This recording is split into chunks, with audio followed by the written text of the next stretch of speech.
Imagine never running out of content ideas again. Yeah, that sounds like a dream, right? If you're a content creator and you're always like, I don't know what to post, I don't know what to post, I don't know what to post next. Yeah, we're gonna get into it. We're gonna talk about having an actual content pillar strategy guide that will just have a overflow of ideas at all times. So let's get into it. Hi, welcome back to the Purpose Brand Management YouTube channel. If you're new here, I'm Bree and I help influencers and business owners with their online presence, branding, and everything influencer marketing. So let's get into this video. Also, go ahead and hit that subscribe button because this is free advice to help you grow your business and or social platform as an influencer. So what are you doing? What are you doing? So what are content pillars? I think a lot of people confuse content pillars and niche. I feel like content pillars give you the opportunity to broaden who you are online a little bit more than a niche would, right? So your content pillars are like your core themes. So I typically tell people 3 to 5 is sufficient. 3 to 5 content pillars. You don't need anything else. You don't need anything more. That should be enough. So these are just things, these are foundational topics that your brand is focused around, right? So what are those things? What makes you you as a creator? What makes you you as a business? What are these 3 to 5 things, these touch points that you can always go back to, people can expect, and that you're actually really, really good at, and that you can translate how good you are doing this thing on camera? By having content pillars, it now allows you to say, okay, the content idea that I have or don't have, does this fit in these 3 to 5 things? If they don't, guess what? Toss it. Because there's never a time where it's smart to confuse your audience with content that doesn't make sense to your pillars. For an example, you want to say you're a fitness influencer. You want to say you make fitness content. You would say, I'm somebody who helps people with mindset hacks, nutrition stats for protein, and maybe fitness tips for growing glutes. You really want to narrow in on those pillars. You don't want to keep them broad. Like when I say pillars, I don't want to hear you say beauty, lifestyle, and fashion. That is wrong. That is incorrect. And that is the easiest way that you'll get lost in the mix. You need to pick things that are specific, but still have something that creates a community around it, right? So if I'm looking to grow my glutes, right? I'm looking for a fitness influencer who might specialize in growing glutes. So now I've found you because you told me within your pillars, in your verticals, okay, this person is making a lot of glute focused content. This is giving audience members that option to say, okay, this is who I want to follow for this thing. So how to choose the right pillars? You need to ask yourself these 4 questions. What are you passionate about? What are you actually good at? What does your audience want from you? And what do you want to be known for? Once you answer those 4 questions, the content pillars will come and they will be easy. What are you passionate about? What is something that makes you want to get up in the morning? What is something you always want to talk about? What is something that's super dear to you? And I've made videos in the past talking about what you make content on, passion versus what you're good at. And I think you need to keep in mind, I'm always going to suggest you pick the thing that you're good at over your passion. Could they be both? Could those be both things? Of course. But if you're good at something and what you're passionate about and what you want to bring online aren't the same thing, really think about what your goals are online. If you're saying this is just a passion project, this is just for fun, funsies, awesome, pick your passion. But if your goal is to monetize quickly and actually be like providing people something and you're good at it, and when I say good at it, I mean you're better than the 99, then that's what you need to make content around. What does your audience want? Like, let's say you're an influencer and you have a little bit of an audience, but you feel like you're not growing, you're stuck, right? What do they like? Go ahead and do a mini audit on yourself. Go over your statistics on all your platforms. Go to YouTube Studio, go to TikTok Studio, go to Instagram Analytics. Go through those and see what is working for my channel and what is not working for my channel. Look at comments, look at recurring themes. What were videos where the comments were insane and people were like, oh my gosh, girl, I love this.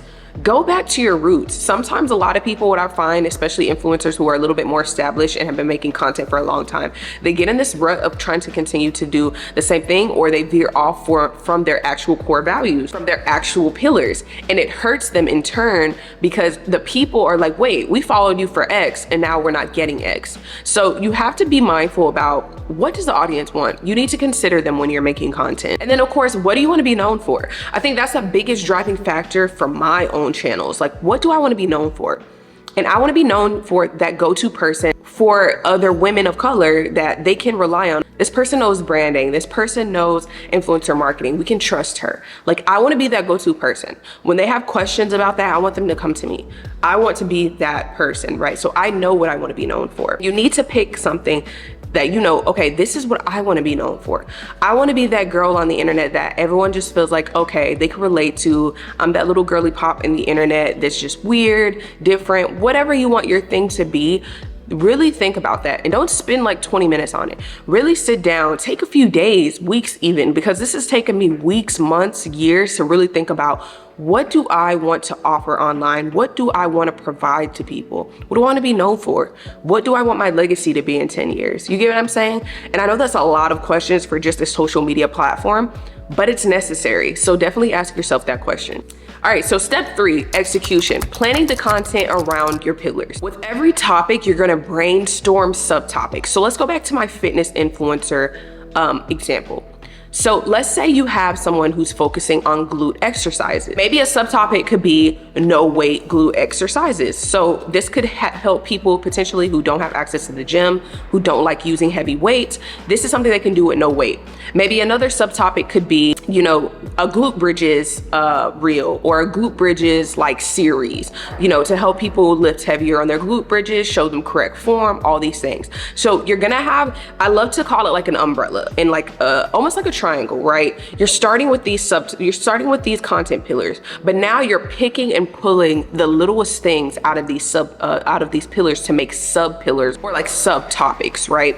So that's going to be super important. You definitely have to make sure you're able to do that. So whatever general theme idea, I'm going to help people grow their glutes. I'm going to help people with high protein meal prep. Okay, cool. You're doing high protein meal prep. Maybe today you only talk about high protein meal prep for pescatarians, high protein meal prep for vegans. You're going to do these subtopics, and if you can create a bunch of subtopics, now you can go even further into the subtopics. So maybe for those vegans who are high protein and you're talking about meal ideas, let's talk about high protein snacks for vegans. Let's talk about high protein desserts for vegans. We're pulling out all these ideas, and then now you can do like let's say you do weekly vlogs too. Here's what I ate in a day as someone who eats high protein.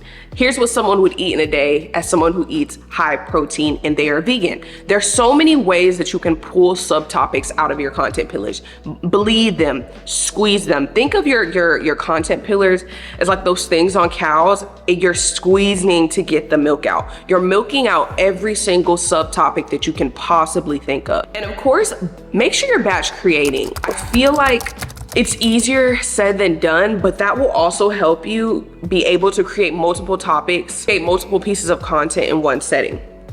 I typically do that. I've done that in the past.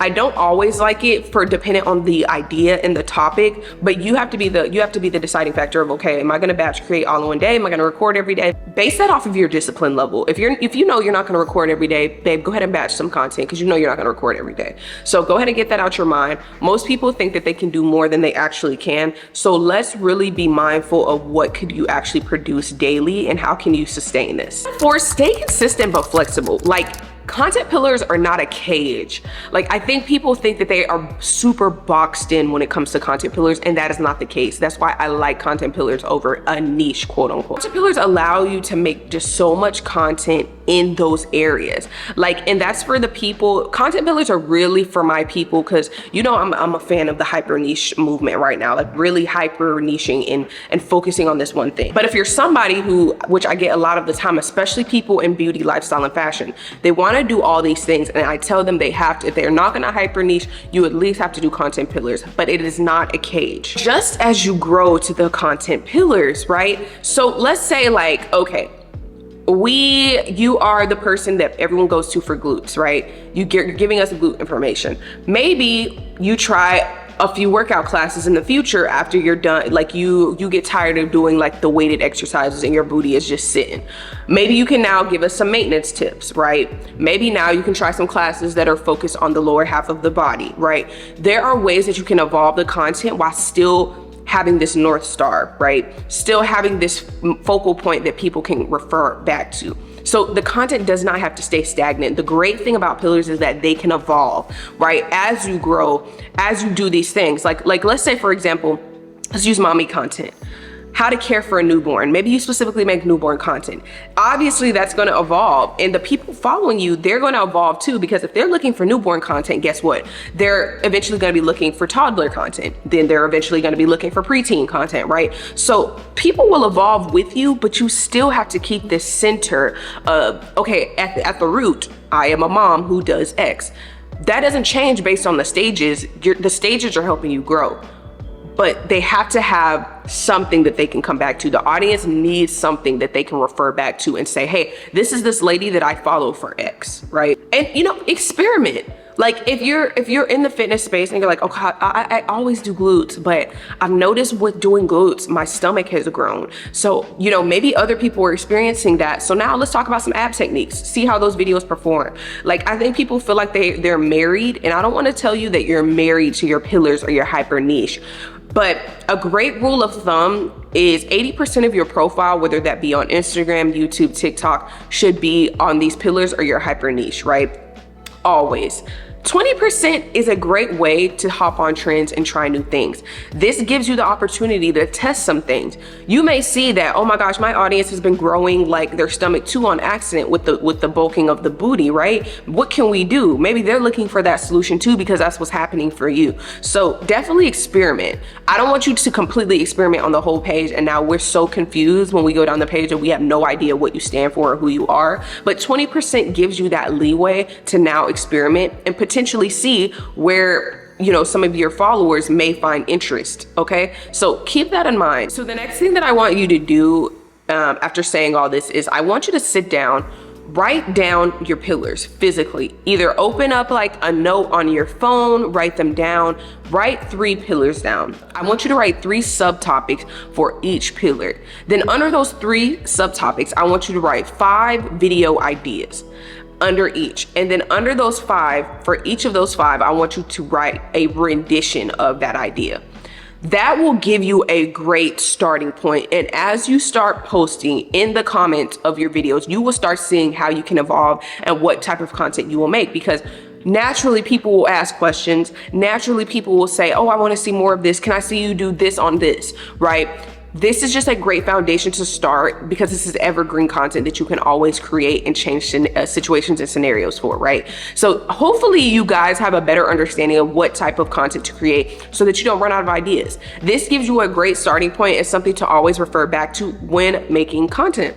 So if this was helpful for you, make sure you drop that secret emoji that I'm dropping right here and hit the subscribe button. It's not costing you nothing. Put that bell on, get notified when I'm posting another video, because you need it. Because if you want your YouTube to grow, you want your TikTok to grow, you want your Instagram to grow, what are you waiting on, right? So thanks so much for tuning into this week's video. If you ever need any type of one-on-one services, my link is down below, and I will see you in my next video.